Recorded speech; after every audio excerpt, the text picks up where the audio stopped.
Moin moin, and thanks for tuning in. What are the big priorities that we see with EX leaders for this year? Well, it's actually 4 different elements, I would say.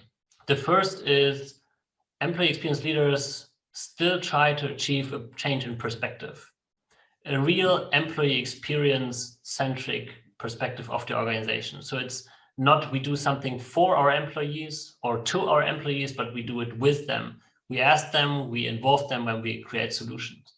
That's number 1. And that's not so easy.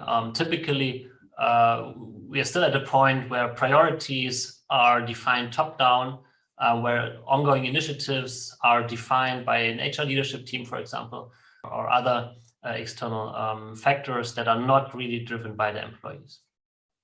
The second is then the experience intelligence. So employee experience requires an own currency for success, employee experience KPIs, and employee experience leaders still do not have those in place.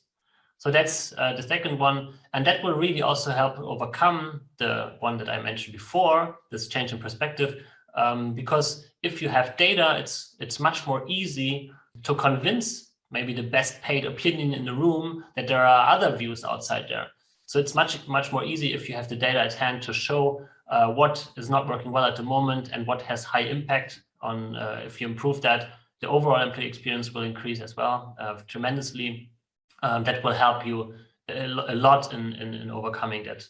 Then the third one is, well, actually, how do we scale up employee experience initiatives? How do we develop them?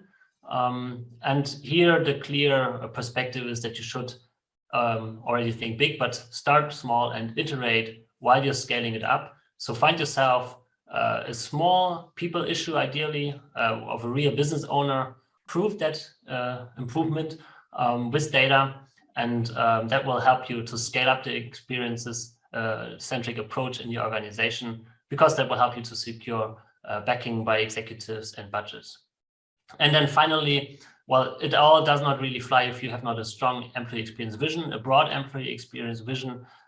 So that's still a piece which we find very important.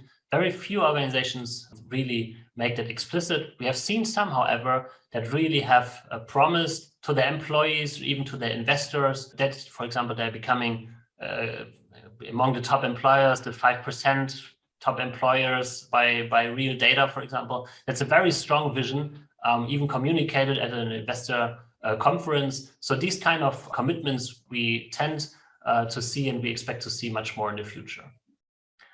Let me know what your employee experience priorities are for the year and in the comments down below, and I'm really looking forward to discussing with you. Thanks for watching, and bye-bye.